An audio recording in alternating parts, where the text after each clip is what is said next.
Hi, I'm Allen Pannell, Administrator of Nebraska Veterans Cemetery and Alliance. We hope you enjoy this CD about the dedication ceremony held on August 13, 2010. As you watch the activities, remember that this cemetery was built not just to be a place to bury the dead. At this facility, we will honor the veterans and their sacrifice, but we'll also honor the parents, the children, and the spouse who've also dedicated and sacrificed for our country. If you're in western Nebraska, please visit the cemetery. I'd like to give you a tour and talk to you more about the programs we have here to educate the public, to preserve our culture, and to honor our veterans. Thank you.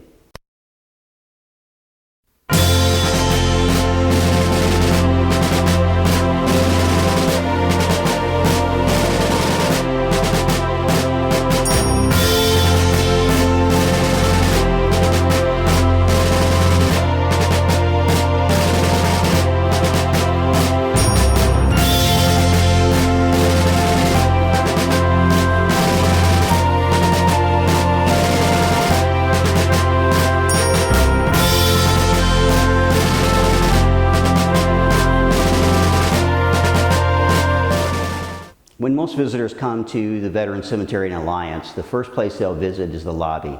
The lobby was designed to be open after hours. Our regular hours would be 8 to 5, Monday through Friday, but the lobby, the kiosk, and restrooms will be available to the public after hours on weekends and on holidays. One thing that you'll see is shadow boxes. Family members who have had an interment here can have something displayed of their loved one, a uniform, medals, photographs, or anything else that they would like to display to honor the member of their family who sacrificed for our country. Our Gravesite Locator is a computer kiosk. On this touch screen, you'll be able to look up and receive a printed out map of exactly where the grave is located. A person can also print out an application, so if staff are not available, they'll be able to apply and have their name on file for a future interment. At the facility, we also consider the comfort of all our visitors. We wanted to make sure, even when they went into the restroom, that they knew this was a special place. Coming to the restroom, you'll see that the lights are on sensor. Also, the hand dryer and the toilets are on sensor to help save energy and be a convenience for the public.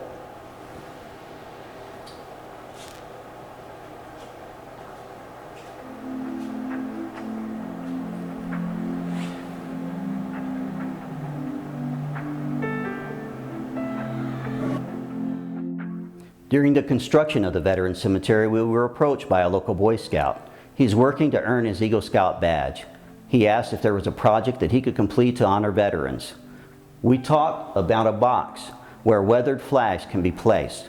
So this is now displayed in the lobby here at the administration building. It's available for the public to bring their weathered and faded flags, and we'll also use it with the flags that have been here flown at the cemetery. The Boy Scouts will pick the flags up every few weeks and dispose of them in a dignified and proper manner. The Memorial Service Coordinator's office is the front office in our administration building. This is where families and guests will arrive. They'll ask questions about the cemetery, many interesting facts that most visitors would want to know, and they'll receive an application to apply for interments.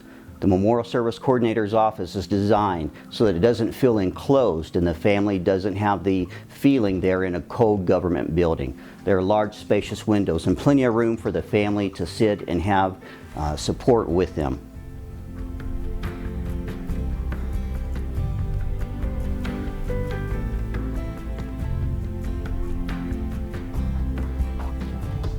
Much thought was gone into every detail. Even in the restrooms, we took in consideration that the military honors team is often older veterans who have a difficult time getting around. We made sure that there was handicap seat in the restroom so they could change in private and have a nice place to sit down. The next room in our building is the break room. This was also designed not only for our staff, but the military honors team as well. Many times we'll have multiple services in a day, or a morning service and an afternoon service. This way the honors team can have a place to rest, have lunch, and regroup before the next service. In our administration building was also designed to be a dressing room for the military honors team. Many times this team will be traveling from a long distance. they need a place where they can change and warm up. Many times they're in their Class A uniform, and this is very uncomfortable for them to drive a long distance, so they can arrive in their jeans, change into their uniform, and be ready for the service. We also have a nice bench for them to sit on, and a huge window where they can see what's going on at the cemetery grounds. Each room at the Veterans Cemetery has a dual purpose. This is the conference room. It was not only built and designed to be a conference room for the employees of the cemetery, but it was also designed to be a place for community service organizations to meet, a way for us to promote the cemetery and its multiple missions. This is a place where we could have students come from the high school for history and geography classes. We can show them a PowerPoint about the Veterans Cemetery and what it means to be a veteran and why we have a special place to honor America's heroes. The room will also be used as a place to counsel with families. Many times there will be more than one family here at the site at a time. This gives them privacy to make those final decisions in a place where they have as much privacy as they need. Deep thought and discussion went into every decision on the architect of the building. The administrator's office was located in a place where from the administrator's desk they can see the parking lot, the entrance gate, and everything happening on the cemetery field. The federal grant we received also gave us the ability to buy all the equipment we need to be totally independent. We'll be able to do snow removal on our roads and take care of any maintenance issues throughout the whole site, including all the systems of the buildings, the underground irrigation, and the landscape.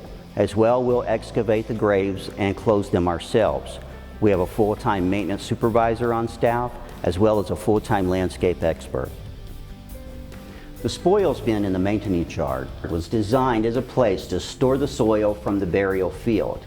That way, when we excavate the grave, there's never a huge muddy mound on the burial field. It'll always be kept clean. The soil and sand will be stored back here. That way it won't freeze during the winter and it won't get wet during rainstorms. After the body has been interred, we'll go and retrieve the soil and finish the grave that day, so the family can come back and visit the grave, and the last vision they'll have is not of a muddy mound or a hole in the ground, but the finished grave of their loved one. The primary burial fields at the Veterans Cemetery already have crypts in the ground. The crypts are buried and they are double depth, so the veteran and the spouse can be buried together in the same crypt and share forever together. They're 22 inches under the ground, and this will help us so that we're not delayed during the winter in opening a grave, and the family can have the funeral on the time limit that they would like to have.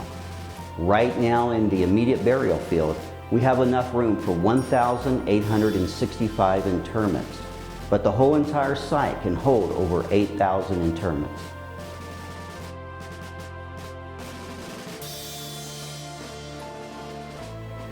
In addition to the primary burial field are an alternate traditional casket burial field to the west of the site and also to the south. If a family has purchased a pre-burial package from their local funeral home and they've already purchased a crypt that they would like to keep, we don't want them to lose the money that they've invested in that. So they could bring their crypt here and we will install it for them in either of the western or southern fields. To the right of the committal plaza is the cremation burial field.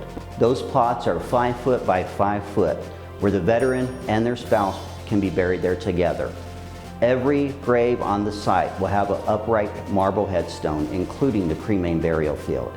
In addition to having cremains there, if a veteran was lost in war, missing in action, and their remains never recovered, or if they were buried at sea, they can also have a 5 by 5 foot plot. We'll place an upright marble headstone for them, and it will say, "In memory of," so everyone would know that that veteran was never recovered and brought home, but they will have a place where they can remember them and honor them. As you enter the Veterans Cemetery, on your immediate right, you'll see a memorial garden. In this place is a special area where we will allow the scattering of ashes. If a veteran has decided that they would like to return to nature immediately, the family can come and have a ceremony and scatter the ashes on this ground and allow them to return back to Nebraska soil immediately. Their name will be placed on a plaque on a short wall to let everyone know that the person was placed there. In the middle of the site, what most people see when they drive onto the cemetery field is the committal plaza. In this area is a committal shelter. This is where all the graveside services will be held. In this area we have microphone jacks, electricity, and a sound system so the family can have whatever traditional service they normally do.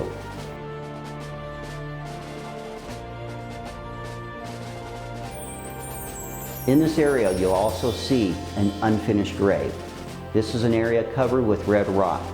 This is to remind us that we will never complete the veteran cemetery. We always have veterans throughout the world fighting for our freedom and sacrificing for our country. We should never think that the site is finished, as long as there is someone in uniform fighting for us. Many people have asked me, what is the floral policy here at the Veteran Cemetery? We will allow fresh cut flowers all through the year. We've actually got 2 stations located on the site so that families can draw water and fill in cones provided by the Veteran Cemetery to place fresh flowers on the grave. Around holidays, we'll allow a few days before and after so families can bring a nice wreath to place on their loved one's grave.